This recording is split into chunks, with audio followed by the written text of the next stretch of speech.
સંત શિરોમણી દેવ તણખીજી તણા અને જેના ગુણ આખું જગ ગાય, પછી રટતા જેના નામથી પછી ત્રિવિધના સંતાપ ટળી જાય, એવું એક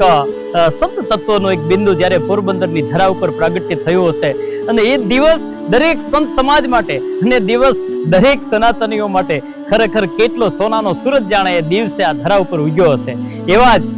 અંબા ભગત અને માં મૂડીબાઈના આ કુકેતી એક સંતનું પ્રાગટ્ય થતું હોય, ખાસ કરીને જેની એના જીવનને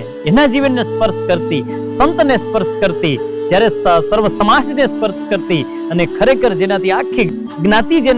જ્ઞાતિ ગંગા જે છે ઉજળી બની છે, એવા લોહાર જ્ઞાતિની અંદર દેવ તણખીજી મહારાજનો જન્મ થયો, પ્રાગટ્ય થયું, સંતોનું પ્રાગટ્ય હોય. જ્યારે એ સંતનું પ્રાગટ્ય થયું ત્યારે એ દિવસ ખરેખર સૌ માટે થઈને સોનાનો ઉગ્યો હશે, જેને સમગ્ર સમાજને ઉજળો કરી બતાવ્યો. એવા લુહાર જ્ઞાતિની અંદર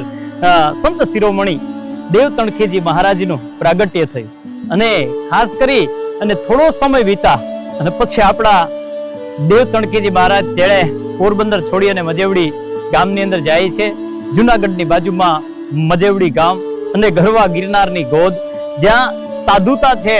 એ સાધુતા પરમ વૈભવના શિખરે હોય છે. અને એમાં એક દિવસ એવી ઘટના બને છે કે જેને આગમને ભાઈખા, જેણે આગમને આ ધરતી ઉપર જે થવાનું હતું એ આગમની અંધાણીઓ જેણે આપી છે, એવા દેવાયત પંડિતને પોતાની પત્ની ઉપર શંકા કરી અને જ્યારે એના ધર્મ પત્નીને એના ઉપર શંકા કરી અને પછી ઘરેથી નીકળ્યા, એને શોધતા પોતાના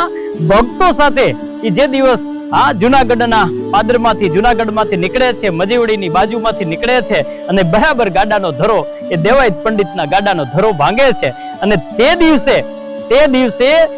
કોઈને પૂછ્યું કે આટલામાં જો કોઈ પણ જગ્યાએ લોહારની કોળ હોય તો ત્યાં જઈને આપણે ધરો જે છે એ સાંધાવાનો છે. અને તે દિવસે માણસોએ કીધું કે નજીકમાં દેવ તણખીજી કે જેનો કોળ છે લોહારની, અને ત્યાં તમારો આ ધરો છે એ હાંધી દેશે. અને એ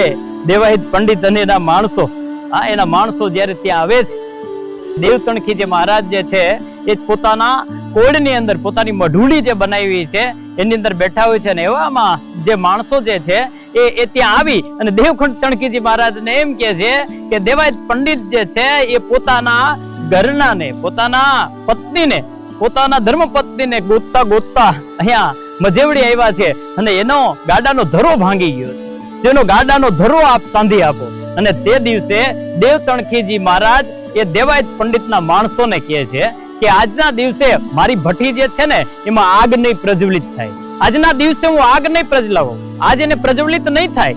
આગ નહીં લગાડું એમાં મારી ભઠ્ઠીમાં, એટલે આજના દિવસે જે છે એ તમે જાળવી જાઓ, આવતીકાલે હું તમારો ધડો જે છે એ હાંધી દઈશ. અને તે દિવસે દેવાયત પંડિત ખુદ ત્યાં આવે છે પોતાના માણસો સાથે, અને દેવાયત પંડિત ખુદ પોતાના માણસો સાથે આવે ને એમને કહે છે કે મારો આ ધરો છે ને એ આજના દિવસે તમે સાંધી આપો, કદાચ આજના દિવસે તમે અગ્નિ ન પ્રજ્વલિત કરો, અગ્નિ પ્રજ્વલિત કરો ને તમને પાપ લાગતું હોય, એને બદલે જો મારો ધરો હાંધી દેશો તો તમને પાપ નહીં લાગે. પણ દેવ તણખીજી મહારાજ પણ જાણે કે આ માણસની વાત સમજતા હોય, એ દિવસે દેવ તણખીજી મહારાજ એવું કે છે કે તો એક કામ કરો, આની અંદર આગ પણ આપ લગાવો અને પછી ધરો હું પકડી રાખું અને ઉપરથી ઘણનો ઘા તમે મારો. અને તે દિવસે દેવ તણખીજી મહારાજને કે જાણે કે દેવાયત પંડિત પોતાના જ્ઞાનનો, પોતાના પંડિતાઈનો જેને આગમ ભાઈખા છે, એવા દેવાયત પંડિત પોતાના જ્ઞાનનો પરચો જાણે કે આપવા માંગતા હોય એ રીતે એને ભઠ્ઠી પ્રગટાવી છે. જેવી આગ પ્રજ્વલિત થઈ, જેવો લાલ ચોળ થયો અને એરણ ઉપર ઈ ધરો મૂકવામાં આવ્યો અને ઉપરથી દેવાયત પંડિતે ઘણનો ઘા કર્યો, પણ એટલો પ્રચંડ ઘા એવી એરણ છે એ પાતાળની અંદર પહોંચી જાય છે કે જાણે કે દેવાયત પંડિત પોતાના જ્ઞાનનો પરિચય આપતા હોય. અને ત્યારે દેવ તણખીજી મહારાજ વિચારવા લાગે છે કે હવે આ ધરાને હાંધવો કેમ, આ ધરાને મારે હાંધવો કેમ. અને તે દિવસે જાણે માં લીરબાઈ જે છે એના દીકરીબા છે કડકડાટ હસતા હોય, અને આ હાસ્યની અંદર કારણ કે આ તો પરમ તત્વને પામવાની વાત છે, પરમ વૈભવના શિખર ઉપર સાધુતા છે. અને તે દિવસે દેવ તણખીજી મહારાજે પોતાનો પગ લાંબો કર્યો અને ઘૂંટણ ઉપર ધરો રાખ્યો અને પછી કીધું કે હવે આના ઉપર તમે ઘણનો ઘા કરો. અને તે દિવસે ઈ ઘૂંટીને એરણ બનાવી હોય અને દેવાયત પંડિતનો ધરો જે છે એને જોડી દેતા હોય, એવા દેવ તણખીજી મહારાજ અને એમાંય ખાસ કરીને જ્યારે બંને સંત તત્વો ભેગા થાય છે, એક બાજુ દેવાયત પંડિત હોય ને એક બાજુ દેવ તણખીજી મહારાજ હોય, પછી વાતો થાય અને આ તો પછી જે સંત પરંપરાની વાતો થાય છે એ વાતો તો જગતથી ન્યારી હોય, જગતથી ઘણી બધી ન્યારી હોય અને બંને વચ્ચે જ્યારે શાસ્ત્રાર્થ નથી થતો, શાસ્ત્રાર્થ નથી થતો, આ તો સાધુવાદ છે, આ તો સાધુવાદ છે, તત્વની વાત નથી, પરમ તત્વને પામવાની વાત છે, માત્ર તત્વની વાત નથી. અને પછી બંને શોભાજીના ચેલાઓ છે, બંને શિષ્યો શોભાજી મહારાજના અને બંને ગુરુભાઈઓ એકબીજાને ભેટે છે અને એવા જ એના દીકરી લીરબાઈમાં એ પણ એવા પરમ વૈભવશાળી, જેણે આ તો હું વારે વારે વાત કરું કે આપણા સાધુતામાં, આપણા સનાતનમાં સાસુ અને વહુ નહીં જે છે સત્સંગની વાતો જે છે, આપણી વચ્ચે તો બાપ દીકરાની વાતો છે, પણ અહીં તો બાપ દીકરીએ ભેળા મળીને સંતનો જે બાપ દીકરીએ ભેગા મળીને સત્સંગનો જે વૈભવ વધાર્યો છે એ સનાતન ધર્મ ખરેખર એમને બંને હાથ જોડીને નતમસ્તક વંદન કરે છે. ત્યારે જે આગમ ભાકે એનો ભેદ દેવ તણખીજી મહારાજ ઉકેલે છે. આ દેવાયત પંડિત નો આગમ ભાકે છે અને એનો ભેદ, એની જે પત્ની ખોવાઈ ગયા છે, એમની પત્ની ઘરેથી નીકળી ગયા છે, એને ગોતવા માટે નીકળેલા દેવ તણખીજી મહારાજ એ દેવાયત ને પોતાના પત્ની છે એ મેળવી આપે છે. ત્યારે આવું પરમ તત્વ છે અને એ પણ પોરબંદર અને આપણા બોખીરાના આંગણે માત્ર ને માત્ર લુહાર સમાજ નહીં પણ આખું જગત 18 આલમ જે છે એ સંતના ચરણોની અંદર વંદન કરે છે. જ્યારે સંત શિરોમણી દેવ તણખીજી મહારાજને પરમ વૈભવને યાદ કરતા કરતા અને ખાસ કરીને અષાઢી બીજ આવે છે, અષાઢી બીજનો વૈભવ તો અનેરો હોય ભાઈ. આ તો સંત બોલો પરમાર્થી શીતલ વાકો અંગ તપત બુજાવે ઓરોન કી દેદી હપનો રંગ. તો જેણે પોતાનો રંગ સમાજને આપ્યો છે,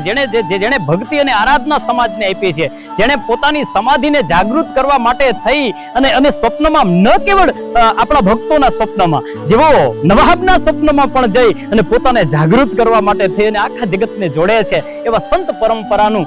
જ્યારે તત્વ આપણા આંગણે હોય, કારણ કે આ તો પોરબંદર ની પવિત્ર ભૂમિ અને આ પંથક જેનાથી આ પંથક ઉપર જેના આશીર્વાદ ઉતર્યા છે એવા સંત શિરોમણી દેવ તણખીજી મહારાજ અને એ દાદાનો જ્યારે બીજના દિવસે આપણે ભવ્યાતિ ભવ્ય રીતે એનો ઉત્સવ ઉજવવા માટે જઈ રહ્યા છીએ, ત્યારે બોખીરાના સુંદર મજાનું બોખીરા ગામ કે જે પુણ્ય ભૂમિ કેવી હશે કે જેના ઉપર જે ધરા ઉપર એમનું પ્રાગટ્ય થયું, એવા દેવ તણખીજી મહારાજ અને સાડી બીજના દિવસે ભવ્યાતિ ભવ્ય મંદિર કે જ્યાં લીરબાઈમાં પણ બિરાજિત છે, દેવ તણખીજી મહારાજ પણ બિરાજિત છે અને સૌ ન કેવલ લોહાર સમાજ તો, કારણ કે એમનો તો પરમ વૈભવ છે, કારણ કે તો આખી જ્ઞાતિ એનાથી ઉજળી થઈ છે, જે એના ઉપર ગૌરવ લે છે, પણ આખો સમગ્ર સમાજ સનાતન સાથે જોડાયેલો સમગ્ર સમાજ જે છે એ એનાથી ગૌરવ લે છે. તો આવું ભવ્યાતિ ભવ્ય મંદિર આપણે બોખીરા, પોરબંદરની બાજુમાં બોખીરા છે અને એ બોખીરામાં એ ભવ્યાતિ ભવ્ય મંદિરમાં આ દિવ્ય દિવસના દિવસે, કારણ કે દિવ્ય મંદિર છે, દિવ્ય ઘડી છે અને દિવ્ય સંત આના દર્શન કરવા માટે થઈ અને સૌને આમંત્રિત કરીએ છીએ. આવો બાપલા, જેના મનમાં જે કંઈ હોય, જેના મનની તમામ પ્રકારની જે આશાઓ હોય છે એની પાસે માગો મળે એવા સંતના દર્શન કરવા માટે સૌ પધારજો. માં લીરબાઈના દર્શન કરવા માટે પણ સૌ પધારજો. અને ખાસ કરીને આજે આ પરમ વૈભવ, જ્યારે હું મારા પરમ મિત્ર ભાઈ શ્રી હિરેનભાઈ સાથે વાત કરતો હતો, એની અરે વાત કરતો હતો કે આપણા સંત પરંપરા કેવડી છે, આ સંતની કોટી કેવડી છે, રાહ જોયા વિના થાય પધરામણી, સમયસર સૌદીસ મેઘ વરસે. કે જો એની કૃપા હોય, આવા સંતોની કૃપા હોય કે પોરબંદરની ધરા, આપણી ધરા પણ કેટલી ભાગ્યશાળી છે, આપણે પણ કેટલા પુણ્યશાળી છીએ કે આપણી ધરા ઉપર પરમ વંદનીય પ્રાતઃ સ્મરણીય સવારમાં ઉઠીને જેનું નામ લઈએ અને તમામ પ્રકારના પાતક જે છે એ નાશ પામે એવા સંત શિરોમણી દેવ તણખીજી મહારાજનો પ્રાદુર્ભાવ, એનું પ્રાગટ્ય આ ધરા ઉપર થયું છે. તો એ સંત કોટીને વંદન અને ખરેખર આ ધરાને વંદન, ધરાના દરેક જનના ચરણારવિંદની અંદર વંદન. શું કામે કે જે ધરા ઉપર જે ધરા ઉપર સંતનું પ્રાગટ્ય થાય ને એ દરેક જન વૈભવશાળી હોય છે. શાંતિ પમાડે એને સંત કહીએ, એના દાસના દાસ થઈને રહીએ, શાંતિ પમાડે એને સંત કહીએ. તો એવા સંત કોટીને વંદન, સંત પરંપરાને વંદન, દેવ તણખીજી મહારાજના ચરણોમાં વંદન, માં લીરબાઈમાના ચરણોમાં વંદન. અને જે એમનું સમાધિ જે આપણે મજેવડી, જુનાગઢની બાજુમાં મજેવડી છે ત્યાં એની સમાધિ છે, જે એમણે ઘણા બધા પરચા આપ્યા છે, એ દરેક પરચાને વંદન. આવા જે સંતના ચરણોમાં વંદન સાથે કોટી પ્રણામ સાથે દેવ તણખીજી મહારાજના જે કઈ પરચાની વાતો કે એના પ્રાગટ્યની વાતો કરતા કરતા હું મારા જીવનને ધન્યતા અનુભવું છું, ત્યારે મારા પરમ મિત્ર હિરેનભાઈ પરમાર, જે કુળ પરંપરાની અંદર જેનો જન્મ થયો છે એવા મારા પરમ મિત્ર હિરેનભાઈ ના મિત્ર તરીકે જ્યારે અહીંયા આવવાનું થયું ત્યારે હિરેનભાઈ નો પણ હું આભાર માનું છું. અને હિરેનભાઈ સાથે આપ સૌનો મિત્ર ગિરધર જોશી યાની કે જોગીના સૌને જય શ્રી કૃષ્ણ. આવો સાથે મળી અને અષાઢી બીજના દિવસે ભવ્યાતિ ભવ્ય બોખીરાના મંદિરે સૌ હારે મળીને આપણે સૌ પધારીએ છીએ અને સૌ જનોને આમંત્રિત કરીએ છીએ. ત્યારે દેવ તણખીજી મહારાજના ચરણોમાં વંદન કરતા કરતા આપ સૌને પણ જાજાથી જય શ્રી કૃષ્ણ.